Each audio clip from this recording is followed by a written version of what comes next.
Albania Radio. Dhe jemi rikthyer, kanë ikur 35 minuta Visian, kanë fluturuar, ëh? Dhe ndërkohë njerëzit vazhdojnë. Ja, fluturuan dot, u nisën apo jo? Kanë fluturuar.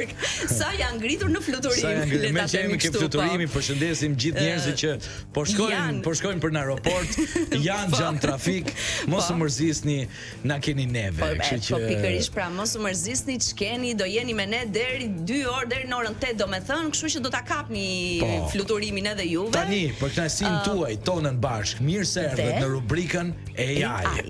Rubrika AI. Shëndet nga rubrika AI. Edhe si që ka i e kësaj rubrike gjithmonë filloj me Ladies First, vjen një poezi sa aktuale, aq edhe abnormale nga legjenda e poetrisë shqiptare, Madama Cubi Metka, një poezi me titullin TikToki. Në TikTok çdo ditë fest sikur më parë. Një qen me mask po kërcen si i marr. Gjyshi që këndon me kastravec në balkon është bërë viral, është trendi botror. Një djalë me kos në dorë thot se po bën sfidë. Derdh kosin në trup dhe fap të pasmet i dridh. Sfidën ja pranon nëntigja seksi. Hap kosin me dhëmb, fluturon proteza tek tapeti. Te dyqani bukës, furtari brumin qesh. Fluturon brumin duke bërë video virale si mbret. Një video virale, një vajzë me fustane, dridhet e spërdridhet i kombinon me nallane. Më duhen like, hajde bëni koment. Gjuni me kapela se kështu bëj lek. Një tjetër meme, gruaja nxjerr burrin në shitje. Ankohej se nuk ishte i Zotit ta kënaqte që i flien. E në fund të ditës, këto janë prodhime TikToku. Gajasem e qeshim të gjithë së toku. Tërbohen të gjithë pas një video virale. Ama të gjithë argëtohemi me këto skandale. Wow, faleminderit Cubi. Faleminderit AI në këtë rast. Faleminderit AI, sa aktuale është aktuale. Tregon një realitet i cili ndodh rëndom dhe rëndomthi. Shoh gjithë farlloj kategori njerëzish, nëse u marr vesh tani. Kemi filluar shikojmë gratë lagjes. TikToku i ditë na punon, i ditës na punon, nuk e marr vesh. Jo, mua më punon mirë. Të punon mirë, çka i ke futur gjë? E kam vajisur. Okej. Ndërsa tani vjen radha ati, po, nga. Kjo imja është pak më e shkurtër se jote, sepse ti ke shumë gjata. Okej, unë kam përshtypjen që është e shkurtër, por është kuptim plot. Është me përmbajtje. Dhe vjen ai me një përmbajtje të thellë, dasma, Visian Ukcenaj.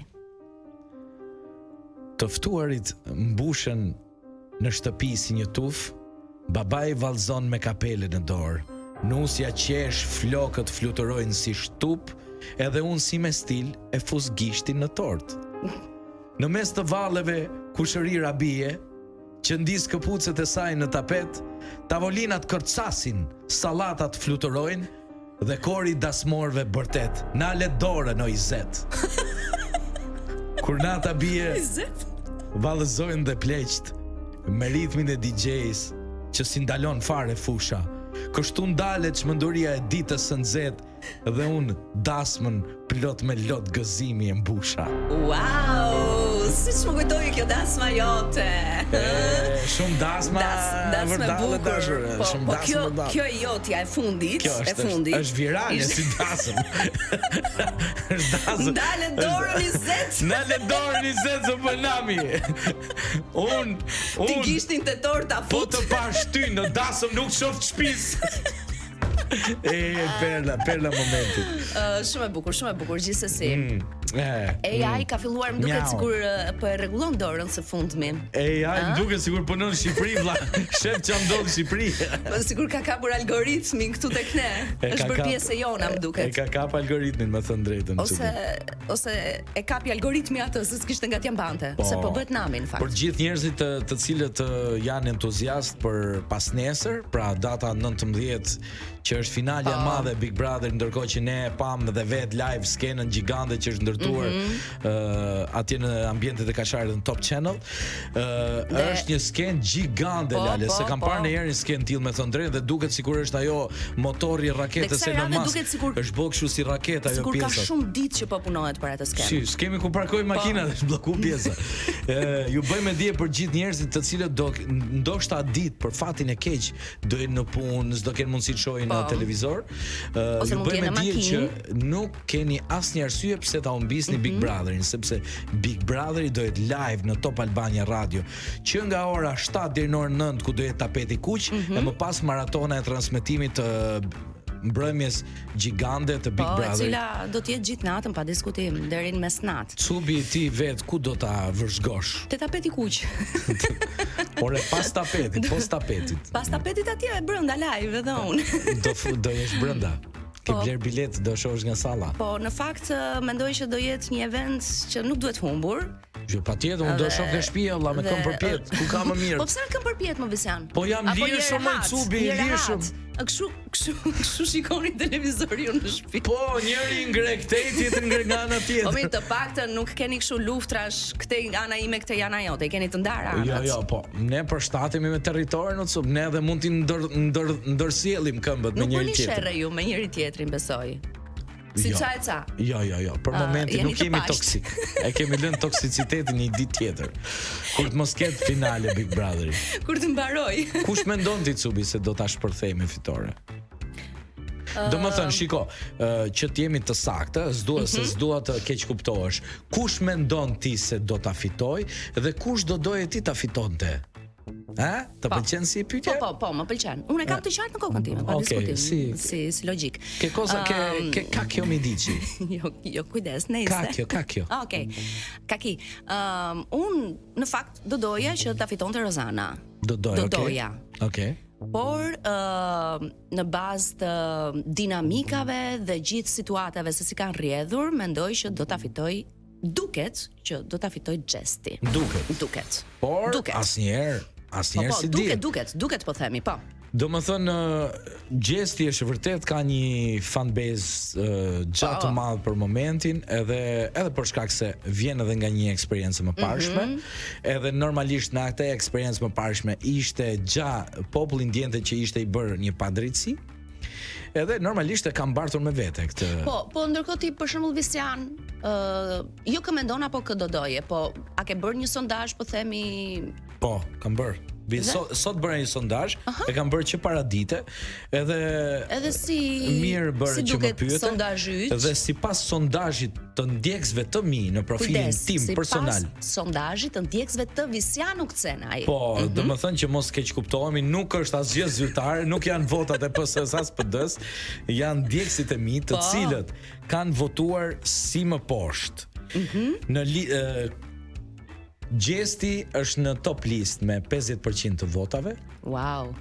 Rozana në vendin e dytë me 36% të votave, votuesve. Laerti pason në vendin e tretë me 8%, edhe Egli në vendin e katërt me 6% të votave. Pra ndjeshëm numërimin e votave ja u bëju. Doktor, neve mjeshtër, se ti e njësh për numëri votash. Nuk themi që jemi ne të saktë, dashur. Ne japim tonën, ti jep tëndën, vëlla. Dhe megjithatë janë ende edhe 2 ditë dhe nuk i dihet se çfarë mund të ndodhi. Nuk dihet asgjë çfarë do ndodhi. Domethënë mund të themi është ndër rastet e para se për shembull në Big Brother të tjerë ndoshta për shembull kur ishte Big Brother Luizit, fituesi ishte evident i padiskutueshëm. Po. Në këtë Big Brother mund të themi që po të bëjmë një analizë vogël tani se na lejo ta cekim pak si temë, pavarësisht se ne jemi në hapçu, por duke qenë se ne s'kemi mundësi të flasim më për Big Brother, se kështu është finalja dhe mund ta themi me plot bindje që për shembull po të analizojmë lojën e Rozanës, Rozana është një ndër lojtarët më fantastike të këtij Big Brotheri. E thën kjo për shkak se dinamikat e saj kanë qenë fantastike, ka qenë lojtare e cila ka patur empati, ka patur lojë, ka pasur konflikte, ka pasur miqësi, ka pasur zënka, është një lojtare e kompletuar dhe vlen për të përmendur një detaj i rëndësishëm, në asnjë moment gjatë rrugtimit të saj nuk ka thyer një rregullore. Po, është e vërtetë. Pra edhe dinamikat i ka krijuar vet. Edhe i ka krijuar vet. Po.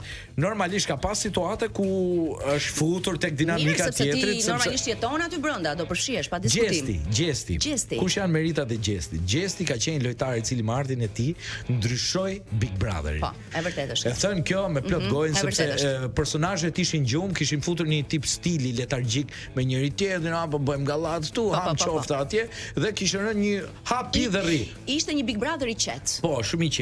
Ardhja e Gjestit e ngriti Big Brother në një formë totalisht tjetër. Edhe ajo që vlen për të përmendur me Gjestin, që Gjesti ka qenë një lojtar i cili lozte me limitet e njerëzve, një lojë shumë dinake, por një lojë shumë pa ofendime. Gjesti kur s'ka ofenduar askënd, me fjalë banale, me ofendime. Kjo është, thjesht i ka çuar njerëzit në limitet e tyre. Kush ra në gropën e tij, pa diskutim. Këtu po flasim për faktet që kemi vënë re, nuk po flasim as si tifoza se po gjykojmë një lojë. Edhe në kuadër e kësaj, si çdo gjykimi për Ozanën, po edhe për Gjestin, Gjesti ka luajtur shumë fort. Normalisht ka qenë një lojtar i cili s'ka pushuar asnjë moment. Për mendimin tim është një djalë i partikular fare, në prime s'arrinte dot të mbronte një temë saktuar. Ai sill dinamikat dhe në prime humbet. Po, në prime nuk thoshte asgjë, me thënë drejtën. Lojën e bënte gjatë javës dhe kjo mua më ka çuditur se si një personazh i cili nuk arrin dot të artikulojë apo të mbrojë veten në një temë saktuar, arrin në këtë farpike, ose është niveli i dobët i kundërshtarëve të tij. Ose është ai shumë i zgjuar që gjatë javës i bën kaq lëmsh saqë nuk ka nevojë të flasin prime. Flasin ata, punojnë ata për atë. Kështu që ai në rregull ishte. Është një ndër lojtarët që s'ka ndodhur asnjëherë në historinë e Big Brother që asnjëherë s'ka folur më gjatë se 2 fjali në prime. Domethënë se ka mbrojtur dot një tezë të caktuar në prime. Dhe të paktën në momentin në primein që ka qenë kokë më kokë me Laertin, ku ishte një temë shumë delikate. Ai deshdoli nga loja. Ai aty kishte një super moment, me thënë drejtën, por gjithsesi është ajo pra që tham, punuan të tjerët për ata. Punuan të tjerët, edhe kjo atribuohet si një vlerë e atij. Absolutisht po. Pra, mendoj se finalja mbetet midis tyre dy personazheve, Rozanës dhe Gjestit, dhe normalisht tani më thot Vini, po e fitoi Laerti. Unë mendoj se është e pa merituar vëlla, po e fitoi. Normalisht e pa merituar në aspektin e lojës, sepse Laerti në kuadrin e lojës mendoj se është një ndër personazhet që ka luajtur më pak, edhe më pak se Egli. Pra ka bërë dinamika dhe lojë edhe më pak se Egli. Por si personazh është një personazh shumë me vlera, është një personazh që i ka dhënë vetëm vlera asaj shtëpie, ka patur një komunikim shumë qytetar, një artist i lexuar, një personazh që ke dëshirë ta shikosh në televizor, edhe një personazh që vërtet transmeton kulturë në qenien e tij në këtë Big Brother. Megjithatë un kam përshtypjen që ndoshta kjo ka qenë dhe strategjia e Laertit, sepse ai dhe vet e tha këtë gjë.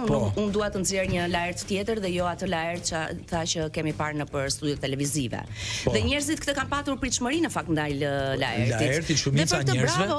Bravo, sepse nëse ne kishim parë atë Laert dhe prisnim atë, ne na surprizoi me të Laertin tjetër. Dhe nga kjo që po thua Vin, mund të jetë Laerti çfarë ka bërë? Ka fituar shumë pikë duke patur këtë background në CV-n e tij, sepse ai u fund Big Brother dhe njerëzit relativisht ndoshta kanë patur frikë të konfliktohen me Laertin, se thon ky është merru me këtë. Merru me këtë tani, e kupton? Dhe ndërkohë Laerti ka treguar një anë totalisht tjetër tij, që shumë njerëz ndoshta kanë filluar ta pëlqejnë këtë anë të Laertit.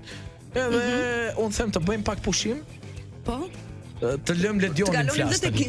Egli apo e lëm fare. Ose a Brizeneda, rradha për ju.